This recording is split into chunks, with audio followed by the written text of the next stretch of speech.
It's not as if she were a maniac, a raving thing.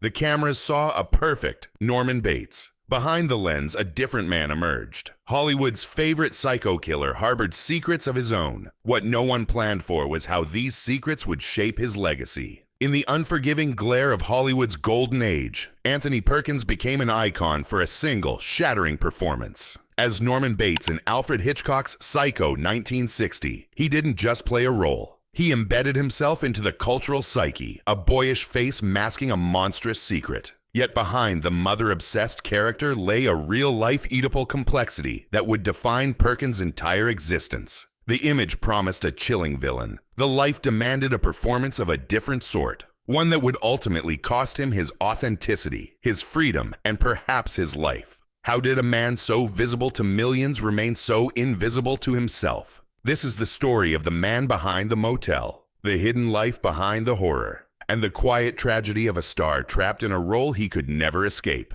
The price of shine in the Hollywood of the 1950s was steep, a Faustian bargain paid in privacy. For a leading man, the contract wasn't just for films, it was for a life, meticulously curated by studios wielding immense power. Morality clauses were standard, giving executives the right to terminate a career over any hint of scandal. And nothing was more scandalous then than homosexuality. Gossip columnists like Hedda Hopper and Luella Parsons operated as the industry's moral police, their typewriters capable of making or breaking a star with a single innuendo. In this high-stakes environment, the public image wasn't just a brand, it was a shield. Male stars were expected to be paragons of rugged, uncomplicated heterosexuality, rock-solid pillars of the American dream. Into this world stepped Anthony Perkins, an actor whose entire being was a contradiction to that ideal.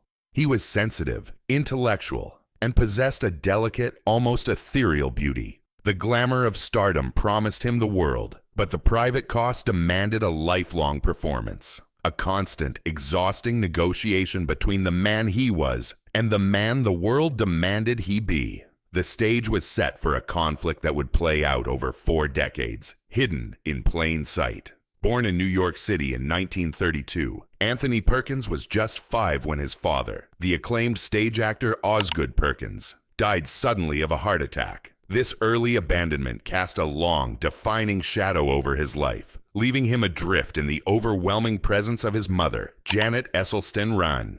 According to numerous biographical accounts, including Charles Weinkauf's definitive Split Image, the bond between mother and son was unnervingly intense, a suffocating cocoon of love and control. She was his confidant, his manager, his emotional anchor. She reportedly chose his clothes, vetted his friends, and most disturbingly, maintained a physical closeness that extended into his adolescence, with stories of them sharing a bed for years. This powerful, enmeshed relationship was the crucible in which his adult identity was formed. It was a world of feminine energy and maternal dominance, a stark contrast to the traditional masculinity prized in post-war America. Few could have predicted then that this private dynamic would become the psychological blueprint for his most famous character. He was, in essence, a dress rehearsal for Norman Bates, a boy learning his lines in a home where a mother's love was both a sanctuary and a cage. How could a man escape a childhood that felt so much like a performance he never auditioned for?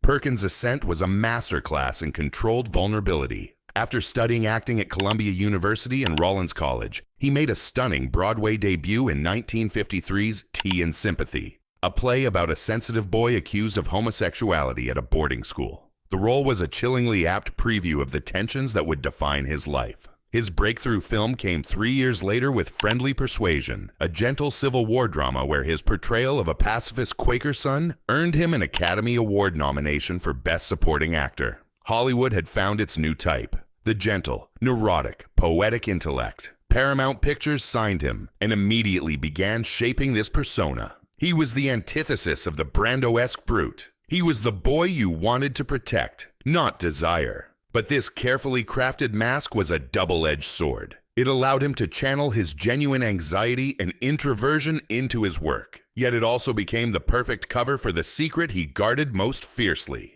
During this time, he began a series of clandestine relationships with men, including reportedly with the handsome, all-American actor Tab Hunter and the brilliant composer Stephen Sondheim. These were not casual flings, but deep connections conducted in the shadows of a watchful industry. The image promised a sensitive heartthrob, awkward around women. The life demanded a performance of heterosexuality that became an increasingly heavy burden to bear. He was a star ascending, but he was building his fame on a foundation of fear. The power and control conflict came to a head with Alfred Hitchcock, a director who understood the dark mechanics of manipulation as well as he understood camera angles. When Hitchcock cast him as Norman Bates, he saw more than just a talented actor. He saw a perfect vessel for his own twisted vision. According to biographer Patrick McGilligan, Hitchcock was drawn to Perkins' queer quality, his inherent softness, which made the character's violence all the more shocking. On the set of Psycho, Hitchcock became a tormentor and a puppet master. He reportedly mocked Perkins' sexuality, isolated him from other cast members, and reveled in the actor's real-life anxieties, stoking them to get the performance he wanted. Hitchcock's control was absolute. He famously referred to actors as cattle. For Perkins, the director was a dark mirror of his own mother, another powerful figure shaping his identity for his own purposes. The success of Psycho was total and catastrophic. The role that made him a legend also imprisoned him. Offers for leading man roles vanished, replaced by parts in cheap thrillers that sought only to cash in on his Bates persona. Desperate to escape, he fled to Europe in the mid-1960s, seeking artistic freedom and a more tolerant social climate. He made a series of interesting, offbeat films there, but he was always in the public's mind the boy at the Bates Motel. Was he an actor being typecast, or a man running from the one role that understood him completely?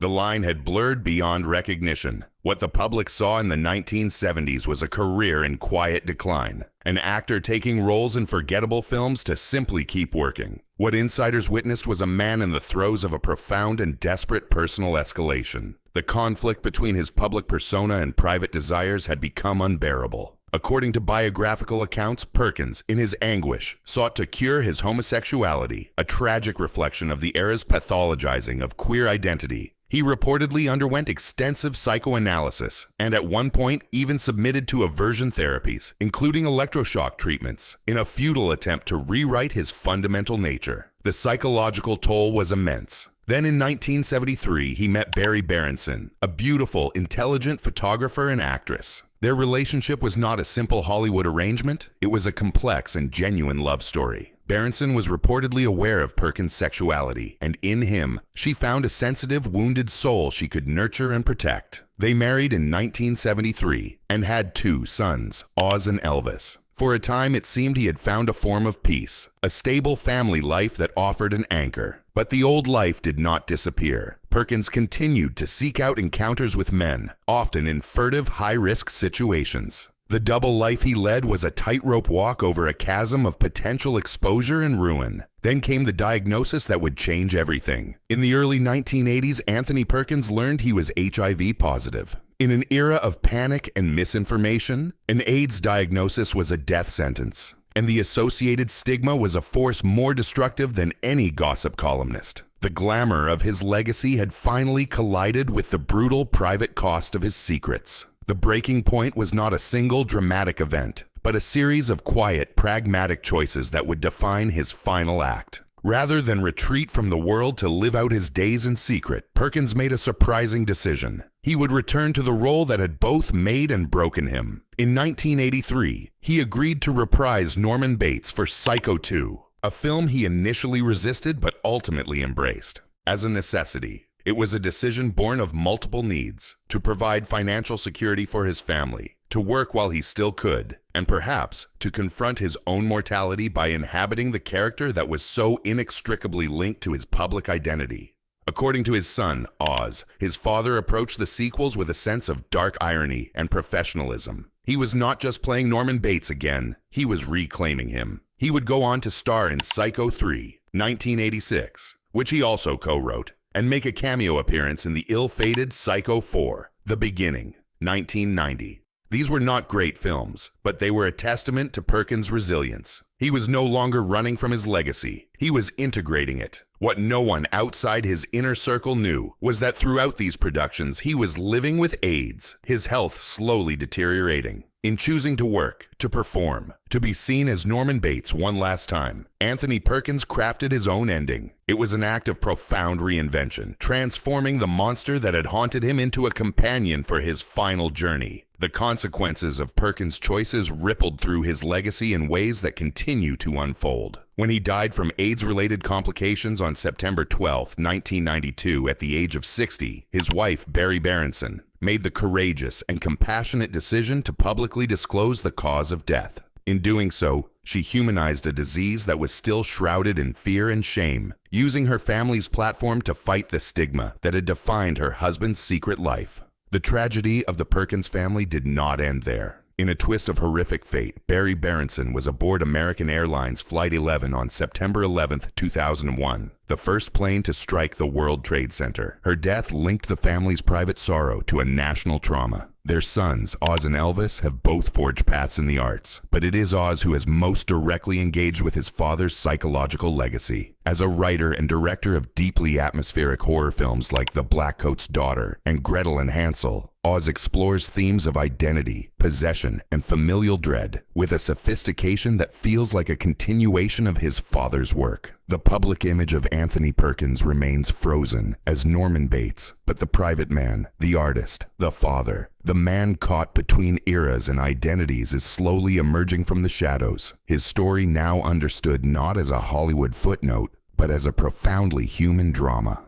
Today, the untold story of Anthony Perkins speaks to us with a renewed urgency. His life is a powerful lens through which to view the evolution of celebrity, sexuality, and authenticity. In an age where public figures carefully curate their own images on social media, Perkins' story is a reminder of a time when that curation was a matter of survival. It forces us to consider the price of the closet, not just as a personal prison, but as a societal construct that forces talented individuals to live divided lives. His greatest performance, it turns out, wasn't as Norman Bates. It was the 60-year role of Anthony Perkins, the sensitive, heteronormative star, a role he played with agonizing perfection. What we learn from his journey is the universal cost of denying our true selves, and the quiet, radical courage it takes to simply be seen. His story is not just about the glamour and tragedy of old Hollywood. It's about the timeless struggle to reconcile the person we are with the person the world expects us to be. If stories like this, of the hidden truths behind our most familiar faces, resonate with you, subscribe for more explorations into the private realities that shape our public legends.